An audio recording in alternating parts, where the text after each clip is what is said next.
17.9d, Jéhovah n'est pas mon nom caché dans Jésus celui qui suit. Ici, nous allons parler de la promesse dans le chemin de mon tabernacle du Messie que je suis, qui fera des jours dans la tombe. Voici un conseil.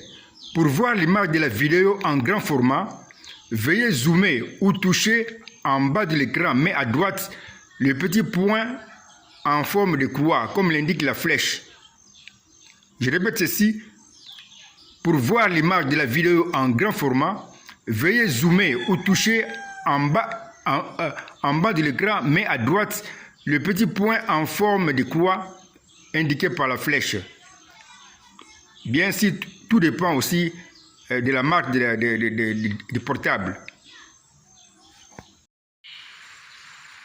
Je rappelle les 3 promesses que j'ai écrites dans le chemin de mon tabernacle au jour de la fête des expiations. Nous lisons en bas du chemin du tabernacle. Au numéro 1, j'ai promis ceci. J'ai promis d'être lavé ou baptisé comme un sacrifice au Jourdain avant ma mort à la croix. Au numéro 2, j'ai promis ma mort comme un sacrifice qui va répandre le sang à l'autel de la croix. Au numéro 3, j'ai promis à la traversée du voile, j'ai promis par la traversée du voile ma résurrection et mon entrée au ciel, dans le lieu de Saint Céleste, avec mon propre sang, c'est-à-dire avec mon propre témoignage d'être celui qui a répandu le sang à l'autel de croix.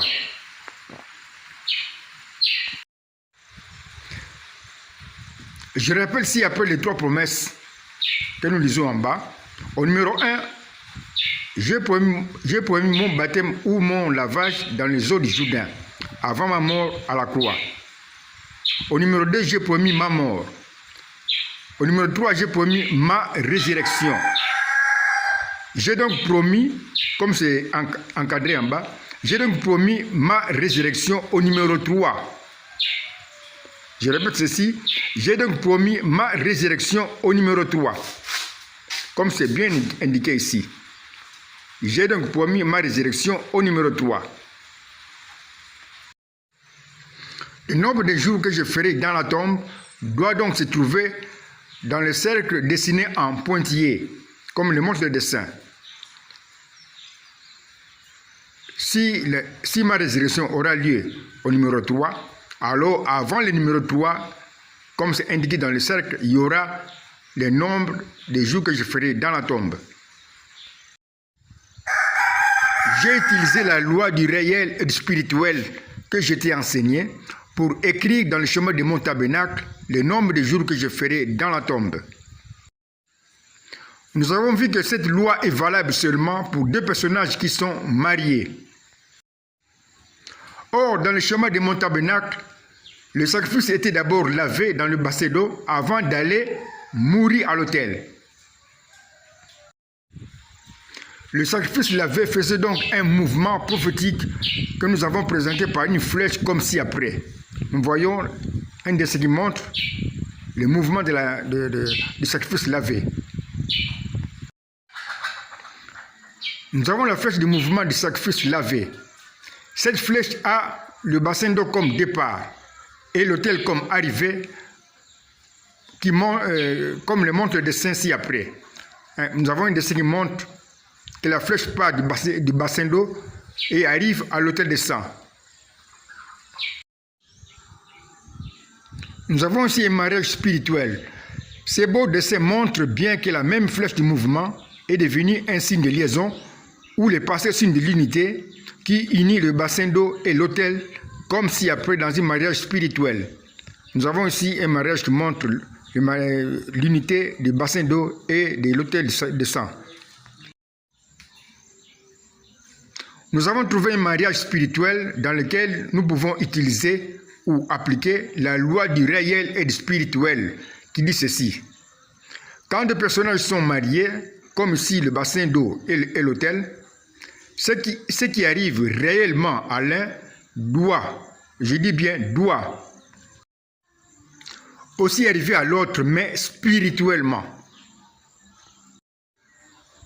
Selon la loi du réel et du spirituel, si à l'autel du sang, il y a la promesse du Messie qui sera mort réellement, comme l'indique la flèche 1 en bas, c'est bien indiqué en bas, le Messie sera mort réellement à l'autel de la croix. La flèche indique très bien, le Messie sera mort réellement à l'autel de la croix. Je répète ceci, selon la loi du réel et du spirituel, si à l'autel du sang, il y a la promesse du Messie qui sera mort réellement, comme l'indique la flèche 1 en bas,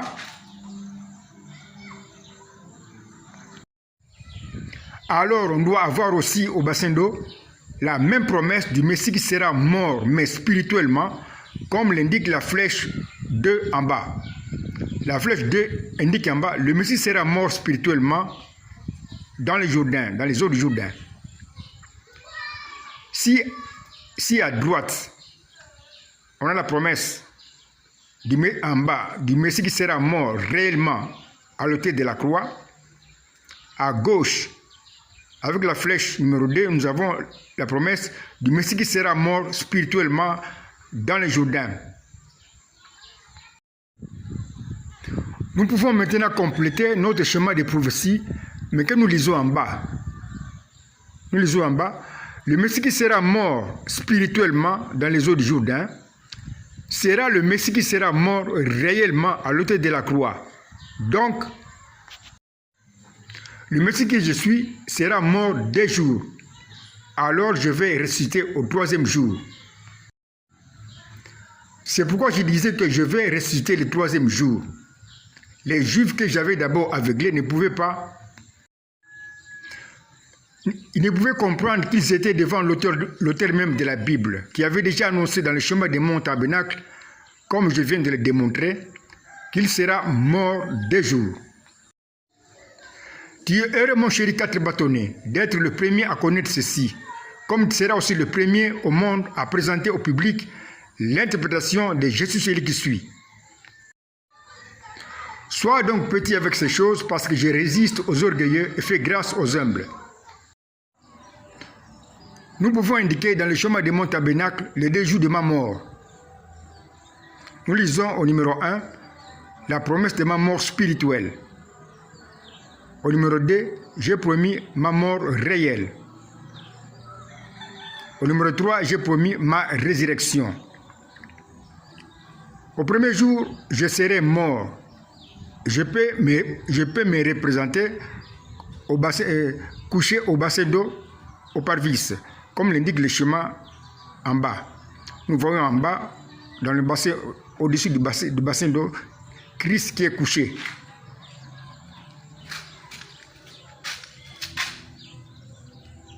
C'est la promesse du Messie qui sera mort au premier jour. Le premier jour ici, c'est le parvis.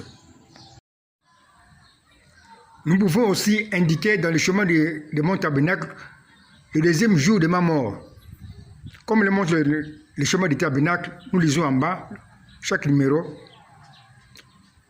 Au numéro 1, il y a la promesse de ma mort spirituelle dans le Jourdain. Au numéro 2, il y a la promesse de ma mort réelle à la croix. Au numéro 3, il y a la promesse de ma résurrection au 3e jour. Au 2e jour, je serai mort. Je peux me représenter couché à l'autel de sang, comme l'indique le dessin dans le lieu saint. Au 3e jour que j'ai représenté par le lieu très saint, je vais ressusciter. Mais à quelle heure exactement? En tout cas, pas à la fin du 3e jour, comme l'indique la flèche, ni au milieu du 3e jour. Mais à quelle heure exactement? Une question est posée au-dessus du chemin du tabernacle. À quelle heure exactement? Nous avons la réponse au bas du chemin que nous avons dessiné, exactement à l'ouverture du 3e jour, qui est représenté par l'ouverture du voile. J'ai promis de ressusciter juste au commencement, comme tu le vois sur le dessin, c'est-à-dire très tôt le matin. Je démontre ici que c'est moi l'auteur de ta Bible. Comme confirmation de l'heure exacte de ma résurrection, les 4 évangélistes donnent exactement la même heure de ma résurrection. Matthieu 28, 1 dit, après le sabbat, à l'aube du premier jour de la semaine. Marc 16, 2 dit, elles se rendirent au sépulcre de grand matin, comme le soleil venait de se lever. Luc 24, 1 dit, le premier jour de la semaine, elles se rendirent au sépulcre de grand matin. Jean 21 rapporte, le premier jour de la semaine, Marie de Magdala se rendit au sépulcre dès le matin. Or, les 4 récits que présentent les 4 évangélistes se contredisent merveilleusement, mais ont le signe d'une même chose auquel je regarde. Le signe d'une même chose qui est ici, la même heure exacte de ma résurrection. C'est l'esprit de prophétie qui est l'auteur de la Bible, qui a créé ces 4 récits contradictoires et qui est tout simplement l'auteur de ta Bible. Dans la vision naturelle, c'est-à-dire selon la façon de voir des hommes avec leurs yeux naturels, les 4 récits sont très différents et se contredisent. Les hommes ont raison. Je leur donne alors 10 points sur 10 pour leur façon de voir les choses qui sont différentes. Mais, selon ma vision spirituelle, parce que je regarde toujours aux signes d'une même chose qui appartient aux choses qui sont différentes, les 4 récits ont le signe d'une même chose qui les unit, comme leur pasteur signe de l'unité dans un mariage spirituel. Comme ci-après, nous avons ici un schéma de prophétie écrite dans ma propre langue avant même la création d'un ange et de ce monde. Un schéma de prophétie qui montre l'unité des 4 récits. Nous avons ici le récit de Matthieu, qui est lié au récit de Marc, qui est lié au récit de Luc, qui est lié au récit de Jean. Un schéma qui montre l'unité des 4 récits différents. Parce que les 4 récits ont comme signe de l'unité la même heure que nous avons placée entre parenthèses, la même heure de ma résurrection.